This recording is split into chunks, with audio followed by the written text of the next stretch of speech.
The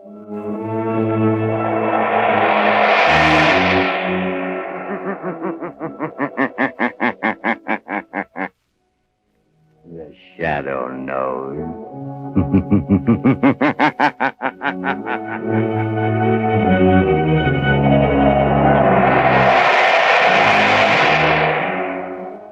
Blue Coal presents The Shadow, the mystery man who strikes terror in the very hearts of shopsters, lawbreakers, and criminals. Today, Cold Death. Ladies and gentlemen, an event of unusual interest will be broadcast from this studio at the end of the program. Be sure to listen. And before today's exciting adventure with The Shadow begins, I'd like to offer a suggestion for home heating comfort. The next time you need fuel, order Blue Coal, America's finest anthracite. You don't have to get a full supply. The Blue Coal dealer will be glad to send you a trial ton. Use it, compare it with your regular fuel in every way. It's 10-1. You'll find Blue Coal gives you better heat at less cost. So order Blue Coal by name. Phone your order to your nearest Blue Coal dealer tomorrow.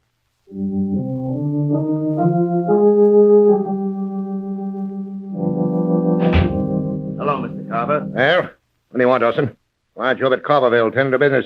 Fine mess you've made of things. Oh, so you've seen the story in the paper about conditions up in the village? Yes, you brainless fool. Don't you know you can't keep things quiet by manhandling a reporter? Now, wait a minute, boss.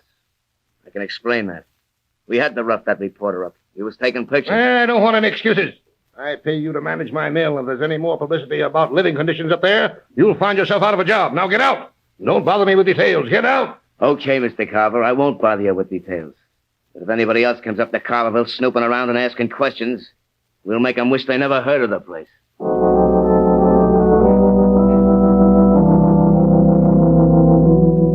Commissioner Weston, I tell you it's an outrage. Don't you agree, Cranston? It's a pretty sorry state of affairs, Commissioner. Granted, the conditions existing in this little mill village Daniel Carver owns are an outrage. Why, he ought to be kicked out of this club. What do you think, Cranston? I agree, if the newspaper accounts are true. Sickness, half a dozen deaths recently. The authorities ought to be able to do something about a man like Carver. Apparently not. He owns Carverville, lock, stock, and barrel. Speak of the devil, here's Carver now. Yeah, good evening, gentlemen. I gather you're discussing me and the maliciously distorted story about Carverville that appeared in the papers? As a matter of fact, we were, Mr. Carver. Won't you sit down and give us your side of the story? There's nothing to discuss. There isn't one word of truth in that reporter's story. The people in Carverville are perfectly satisfied. They don't complain. Perhaps they don't dare. They have no reason to complain, Cranston. I give them work in my mill, provide them with homes. Homes? Why, they make the worst city slums look like Park Avenue. Carverville is my affair. Well, maybe so, but this club may have something to say about your membership, Daniel Carver. This club, a bunch of mawkish busybodies. What do I care? Vote me out. No one ever speaks to me here anyway. Go ahead, vote me out. Vote me out, go ahead. Must be some justice, some law. Oh, he's within the law. But now here's a case for an amateur criminologist like yourself, Cranston. Yes, there must be some way of helping those poor devils up in Carverville. Some way of dealing with a man like Carver.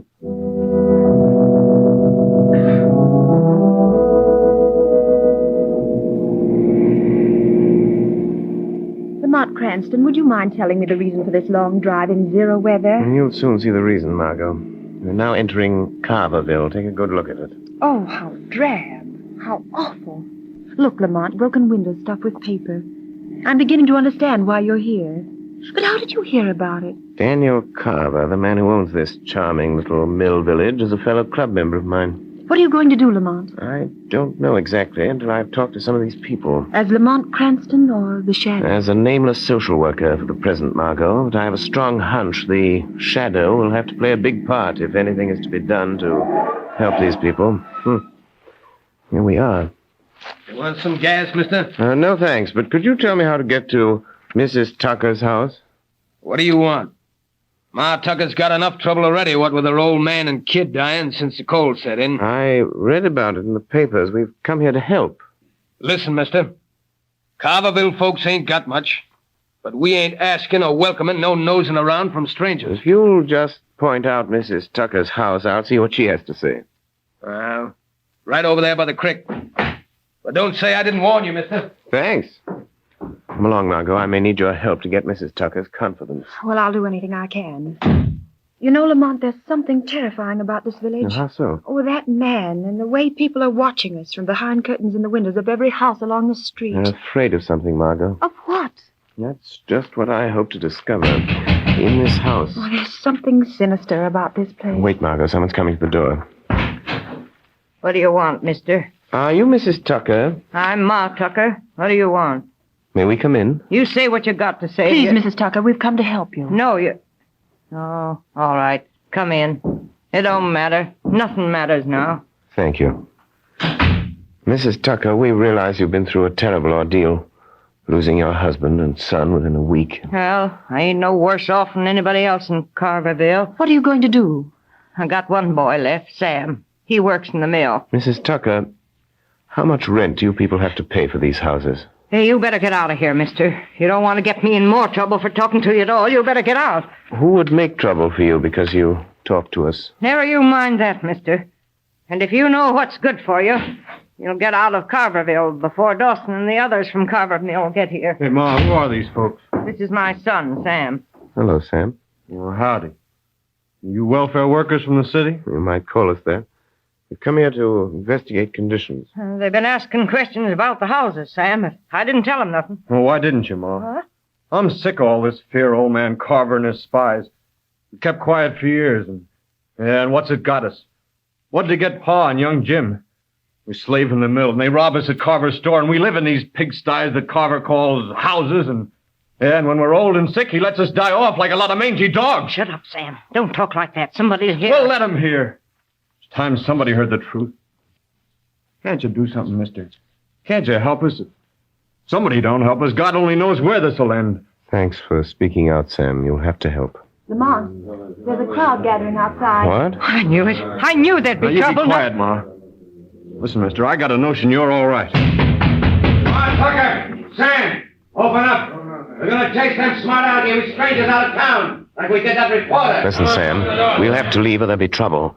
But will you meet me in the next town in a couple of hours? I've got to know everything that's been going on here if I'm to help you. Yeah. Yeah, I'll meet you. Look for my car on Main Street. Come on, Margot. Keep close to me.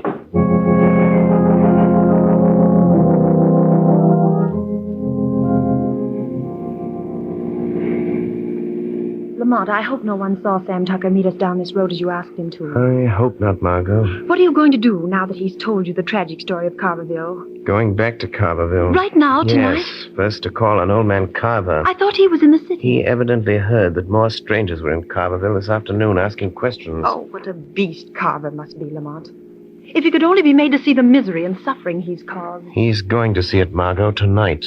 Lamont, there's Carverville. Oh, not that I'm afraid, We're but... stopping. That's Carver's house right ahead there. Yes, I see a light downstairs, Lamont.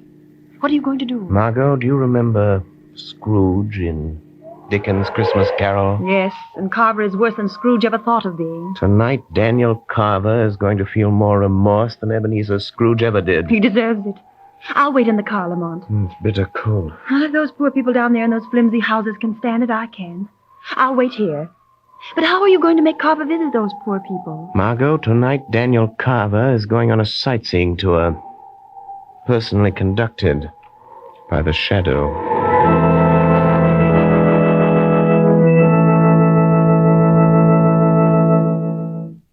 In just a moment, we will continue with the second part of the Shadow's thrilling adventure. While you are engaged in last-minute preparations for Christmas, don't neglect the health and comfort of your family. Be sure of a cozy, warm home during the holidays by ordering a supply of blue coal. No matter how cold or how mild the weather, blue coal is the most economical fuel for heating or cooking purposes. Up in the Arctic regions, where the temperature today is at least 60 degrees below zero, fur traders and trappers are keeping warm with blue coal. They've used other fuels only to find that blue coal will keep them warm more economically than any other fuel.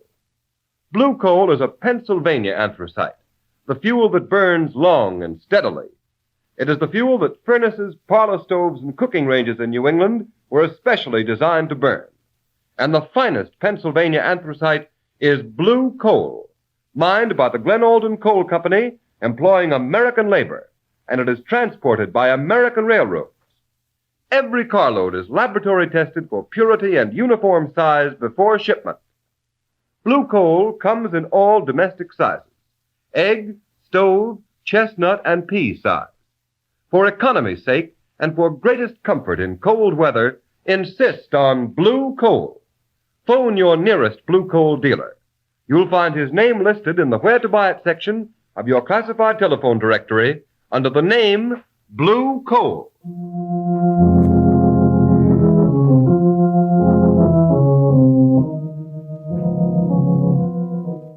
Dawson, I told you if there's any more trouble up here in Carverville, I'd fire you, didn't I? Yeah. Well, there ain't been no trouble, Mr. Carver. Not yet. If that guy that was here this afternoon comes back tonight, we'll make him wish he'd never heard of Carterville. What makes you think he will come back? I know he's coming back. Tonight. You got Sam Tucker to meet him down in the next town. How do you know that?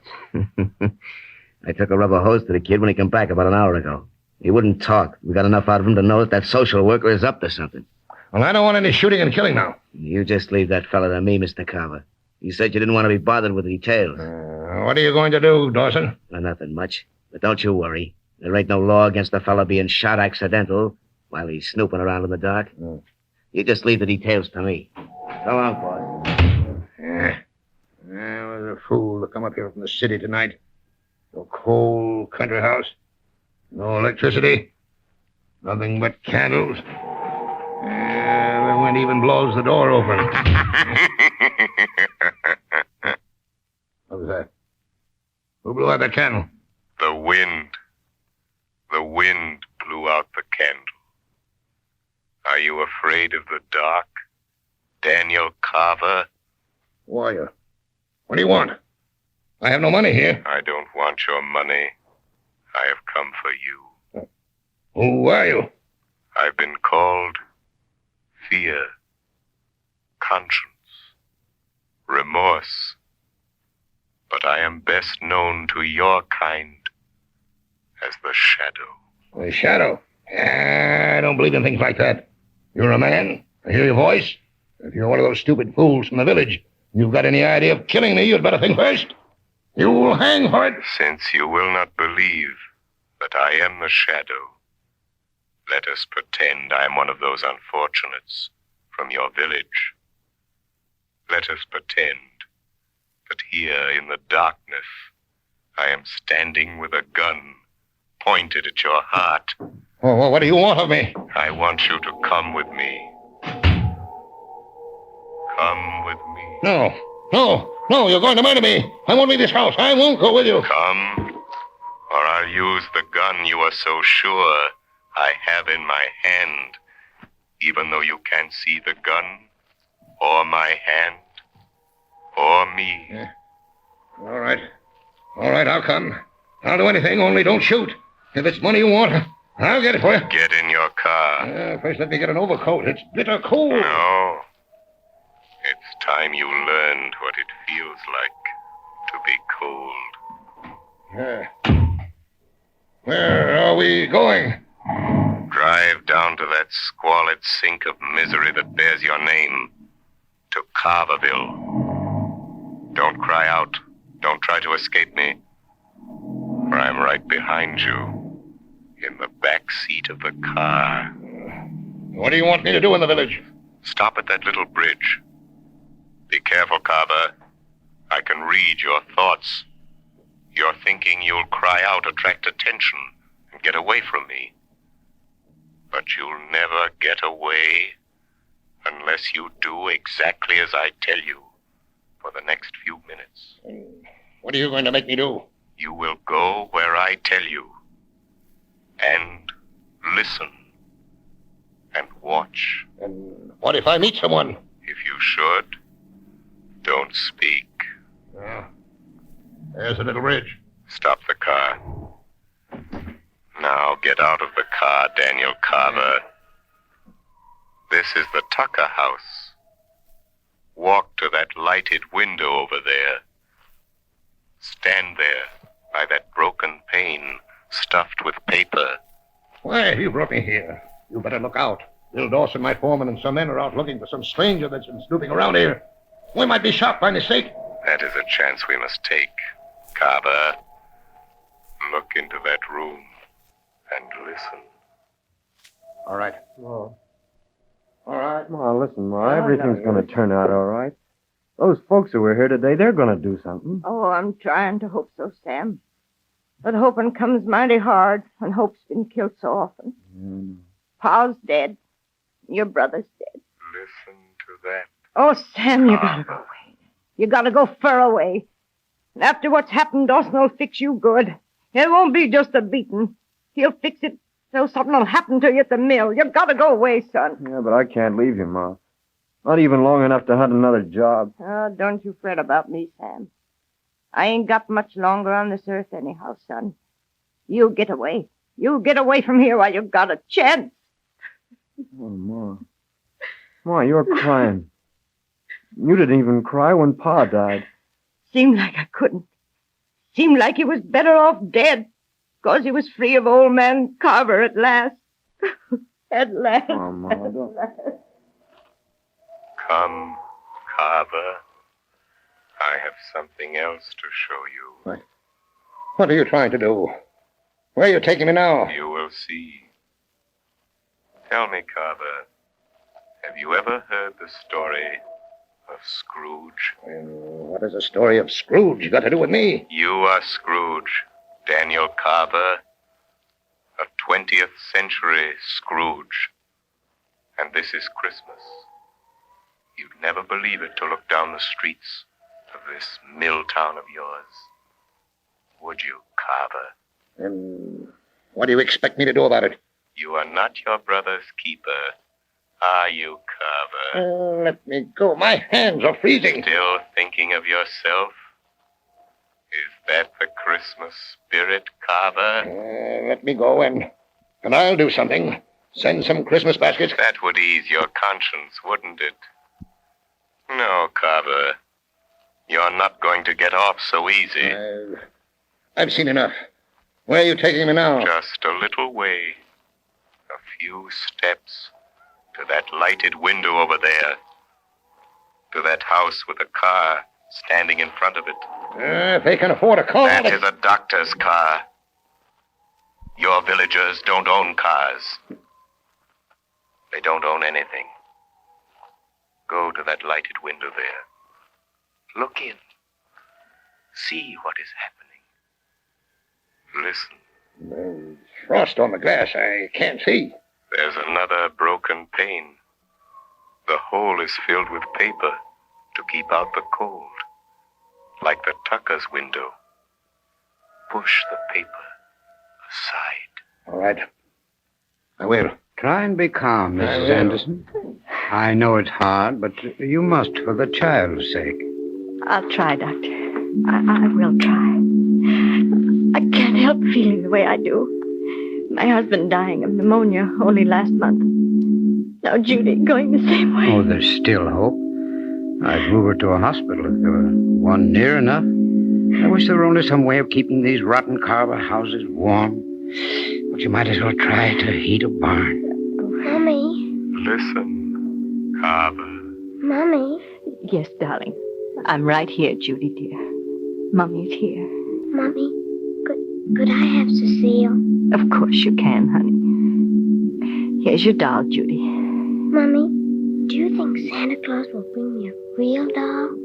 I hope so, Judy. I'll ask him. Come, Mrs. Anderson. She may sleep now. We'll try to keep the room warm. That's all we can do now. That and hope. Hope for the best.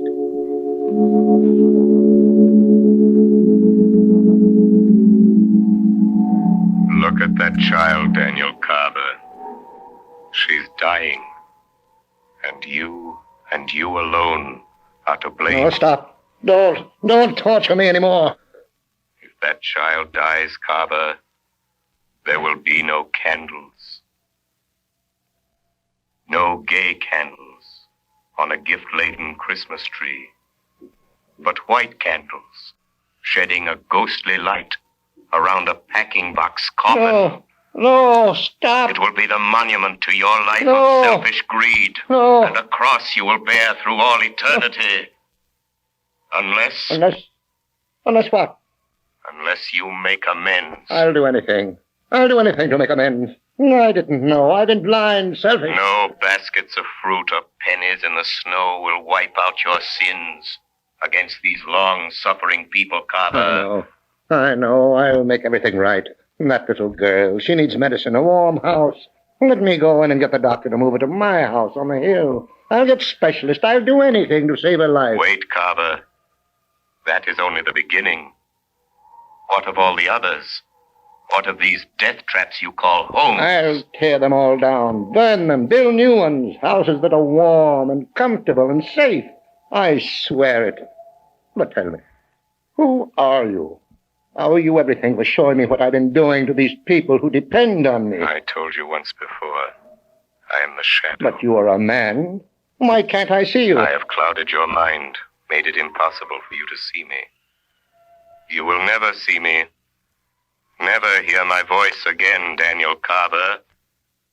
If you keep your word. I will keep my word. I swear it. If you don't, the shadow will return. And the next time... Al! Hey, Al! You seen any of that fella? Oh, hey, Bill. Shadow. It's my foreman, Bill Dawson and Al Trimble. Yes, I know. They mean to kill a man. If they can find you. They're after some fellow that was here this afternoon with a young woman. Welfare workers, I think. What'll we do? Let them come. This is your first test. You are responsible for their acts. What are you going to do, Carver? But they might shoot us by mistake. They've got shotguns. This is your chance, Carver. If that fella's around here, we'll find him, Al. Go round the back of Tucker Shack and take a look. Okay. I'm just itching to throw a bead on that nosy city fella. Now's your chance to deal with Dawson. What are you going to do, Carver? I'll show you. Just watch me.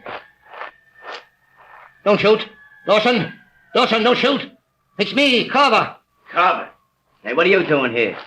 You come within an ace of blowing your head off. I've come here to see what I've been doing to these people by giving you a free hand. Well, you said you didn't want to be bothered. I know. I'm to blame. I've been blind. But that's all finished now. I'm going to make this village all over, build new homes, make up for all the misery I've caused these people. You're getting kind of soft, ain't you, Carver? You won't think so when I tell you that you are through, fired, you and Al Trimble and all your kind. Listen here, you mealy-mouthed old skinflint. You can't fire me.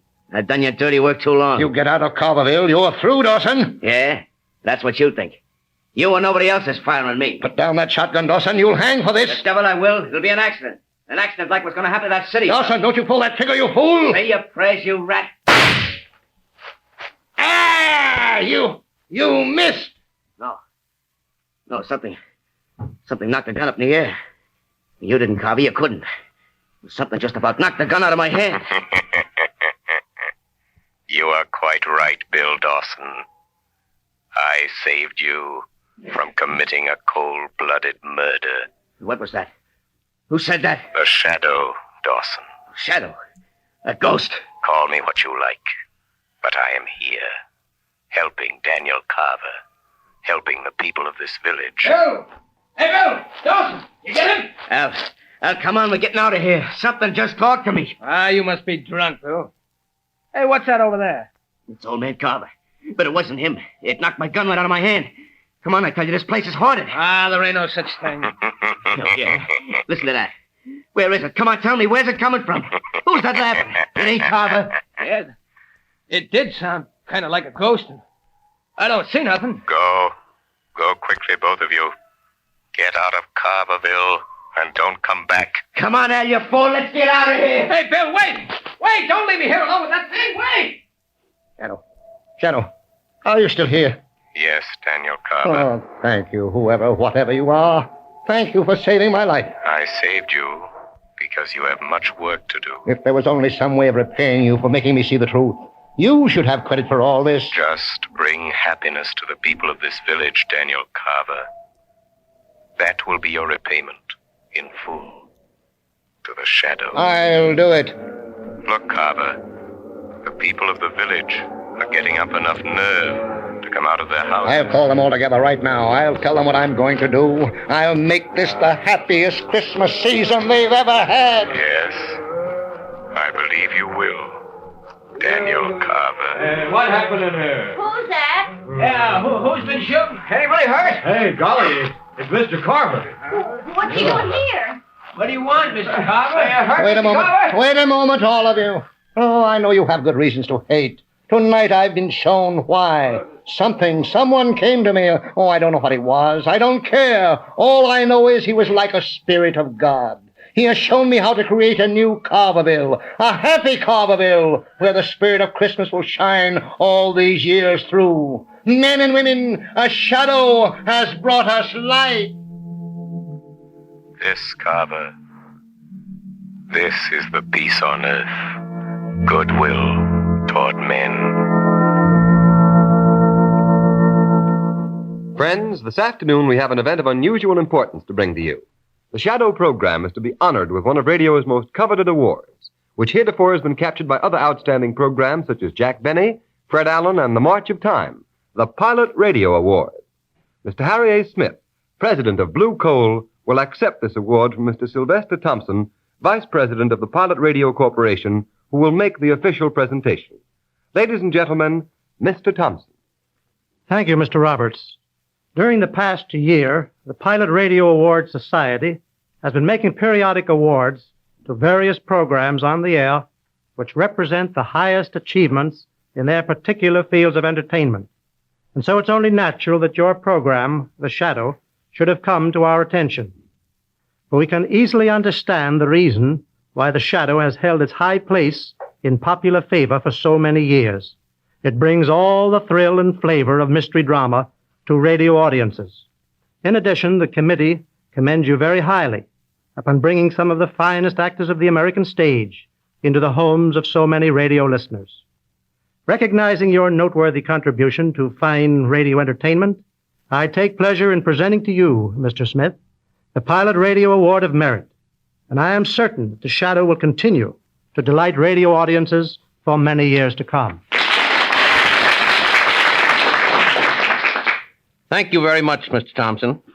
On behalf of the Glen Alden Coal Company and the D.L.&W. Coal Company, producers and sellers of blue coal, it gives me great pleasure to accept this award. We greatly appreciate this recognition of our efforts to entertain the radio public. We realize, however, that the credit is due to those who prepared, directed, and presented The Shadow. The Blue Coal Dealers of America join me in expressing their appreciation to our very able artists who have presented this entertainment, and our thanks to you for this recognition of their efforts. I assure you that they will endeavor to keep their future presentations of the same high quality that we endeavor to maintain in every ton of blue coal.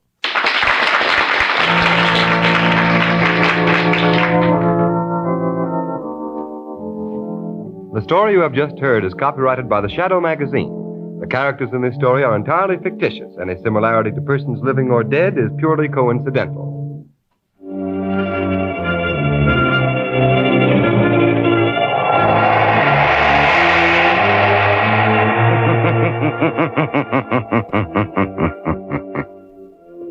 The weed of crime bears bitter fruit.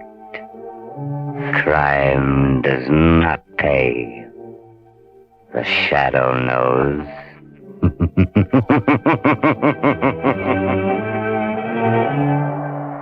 Next week, same time, same station, Blue Coal, America's famous anthracite, will again present another thrilling adventure of The Shadow.